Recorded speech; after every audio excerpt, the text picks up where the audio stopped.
자, 그 다음에 동양화의 재료라고 할 수 있는 기본적인 붓에 대해서 한번 말씀을 드릴 텐데요. 선생님은 개인적으로 이제 채색화를 하다 보니까 붓의 종류가 굉장히 많습니다. 지금 보이실까요? 이게 다 선생님이 가지고 있는 붓이에요. 자, 요게 이제 기본적인 이제 사군자용 붓이라고 하는 붓인데요. 지금 보시면 알겠지만 붓의 종류에 따라서 크기와 길이가 다릅니다. 하지만 한 가지 공통점이라고 할 수 있는 부분은 일반적으로 여러분이 그림을 그리실 때 주로 쓰셨던 수채화용 붓이나 유화용 붓보다는 훨씬 더 털이 길고 풍성합니다. 왜 이런 차이가 벌어지냐면은 이 붓의 털이 길고 풍성할수록 물감이나 혹은 물을 더 많이 머금고 있을 수가 있어요. 아까 봤듯이 수묵화 같은 경우 한 획으로 그림을 그리기 때문에 이 붓 자체가 너무 짧아져 버리면, 털 자체가 짧아져 버리면은 한 번 먹을 찍어서 오래 그릴 수가 없겠죠. 때문에 보통 이제 사군자용 붓처럼 한 획으로 그림을 그리는 그런 데 사용하는 붓 같은 경우는 보시는 것처럼 털이 깁니다. 반면에 여기 있는 것들은 이제 채색화용 붓인데요. 얘 같은 경우는 획이 중요하다기보다는 그 색의 물감을 좀 오래 갖고 있는 게 중요를 해요. 그래서 길이는 조금 짧더라도 뭉툭하게, 그 다음에 좀 두껍게 만들어서 여기에 물감을 최대한 많이 머금을 수 있도록 합니다.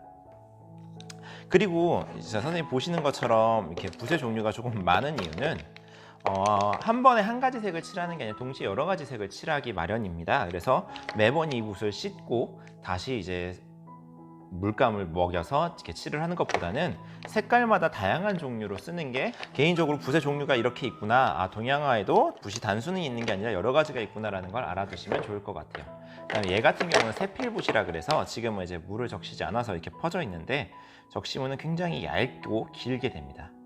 이런 거 같은 경우는 얇고 섬세한 그림을 그릴 수 있는 붓이라고 보시면 됩니다. 얘도 마찬가지로 목적에 따라서 길이가 조금씩 달라요. 선생님도 이거보다 훨씬 짧은 것도 갖고 있는데, 이왕이면 좀 길게 이제 한번 찍고 좀 오래 그렸으면 하는 마음에 선생님은 주로 이제 좀 긴 세필붓을 많이 사용하는 편입니다. 자, 간단하게 이 정도 붓이 있다는 거는 말씀을 드렸고요. 자, 그 다음에 주로 쓰이는 물감에 대한 얘기를 조금 해보려고 합니다. 물론 이제 동양화의 기본적인 베이스라고 할까요? 가장 많이 쓰이는 건 아무래도 먹이죠. 근데 선생님은 먹을 갖고 있지는 않습니다. 그래서 먹물을 가지고 사용을 해요. 여러분들은 잘 모르시겠지만 원래 먹은 이제 벼루에다가 물을 붓고 먹을 갈아서 먹물을 만듭니다. 그걸 함으로써 이제 먹의 농도를 좀 조절하는 과정을 거치는 거라고 보시면 편할 것 같아요. 그렇지만 그거를 이제 일반적인 환경에서 일일이 할 수는 없기 때문에 선생님은 이제 먹물을 사용해서 씁니다. 이 먹물은 여러분들이 아마 흔하게 보셨을 테니까 따로 말씀드리지는 않을게요. 그리고 아까 보셨던 것처럼 이제 색을 칠하기 위해서도 동양화에서도 이제 채색용 물감이라는 게 존재를 합니다. 그래서 그거를 잠깐 보여드리려고 하는데요. 아마 이거를 이제 동양화를 하지 않으신 분들은 잘 못 보셨을 텐데, 이런 식으로 지금 튜브형으로 여러분 일반 수채화처럼 동양화용 물감이 있어요. 존재를 해요. 그래서 이렇게 지금 보시는, 근데 이름은 다만 이제 우리가 아는 서양식 이름이 아니라 동양식 이름이 들어가 있습니다. 그래서 약간 연한 녹색, 연두색 같은 거는 약엽 이렇게 나와 있고요. 그 다음에 지금 보시는 것처럼 그 군청색 진한 거 군청, 그 다음에 좀 진한 갈색이죠. 갈색 같은 경우 대자, 이런 식으로 조금 한국식 이름으로 들어가 있는 물감이 있습니다. 일반적으로 수채화랑 조금 비슷한데요. 수채화 물감도 되도록이면은 이제 짠 다음에 바로 직후에 쓰는 게 아니라 말려서 쓰죠. 그것처럼 동양화도 물감을 말려서 사용하는 경우가 많은데요. 그래서 선생님 같은 경우는 지금 이게 보시면은 나와 있지만 이런 이제 접시, 꽃접시라고 얘기를 하는데, 여기다가 이제 동양화 물감을 짜서 해요. 이제 수채화처럼 팔레트를 쓰는 게 아니라 굳이 이거를 쓰는, 이 넓은 접시를 쓰는 이유는 뭐냐면은 붓의 길이를 보시면 아실 텐데, 팔레트에 이제 조그마한 공간에 하기에는 붓이 너무 길어요.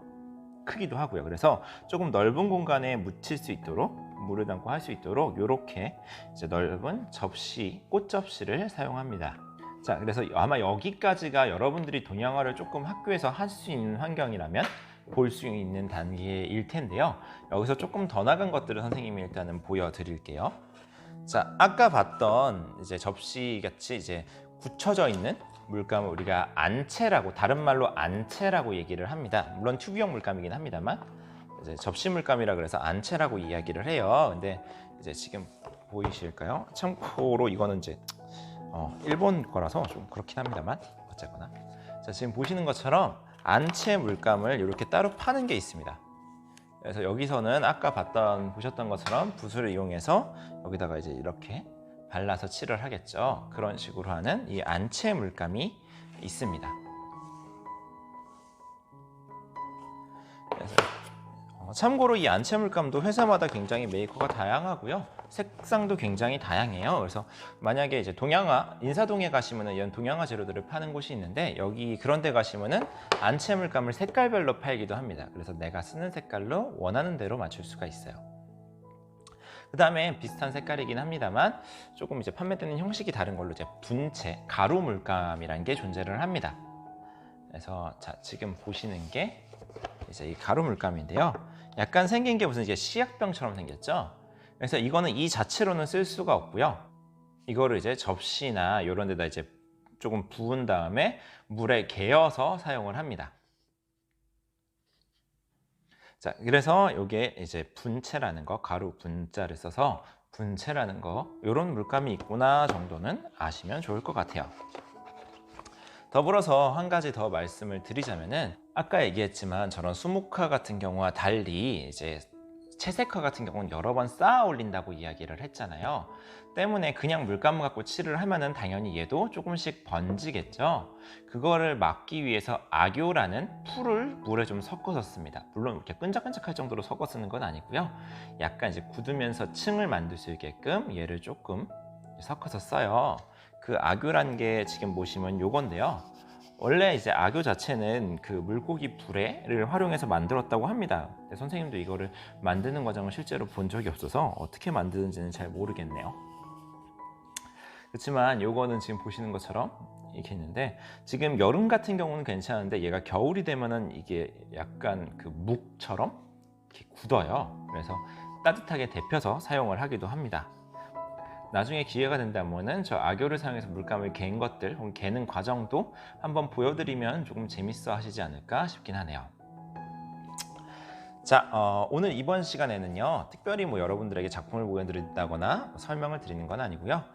동양화라는 거를 대부분의 친구들이 잘 접하지 못하기 때문에 동양화에도 종류가 있고, 아까 선생님이 보여드린 것처럼 굉장히 다양한 재료들이 사용되고 있구나, 그냥 먹만 가지고 획으로 그리는 게 아니라 잠깐 보여드렸지만 이런 식으로 굉장히 다양한 그림들을 실제로 그릴 수가 있구나. 그래서 이런 게 동양화구나 라는, 그러니까 동양화에 어느 정도 관심을 가지셨으면 하는 마음에서 이런 게 있구나를 한번 보여드리려고 이 수업을 준비해 봤습니다. 여러분들에게 실제로 이걸 뭐 재료를 사거나 쓰세요는 아니고요, 절대. 동양화도 이렇게 다양하게 그려질 수 있구나라는 거에 대한 어느 정도 관심을 가져주셨으면 하는 마음에서 이제 재료를 소개하는 수업을 준비해 봤습니다. 긴 시간 집중해 주셔서 감사하고요. 네, 다음 시간에 또 다른 동양화를 가지고 한번 감상하는 시간을 가져보도록 하겠습니다. 모두 수고 많으셨습니다.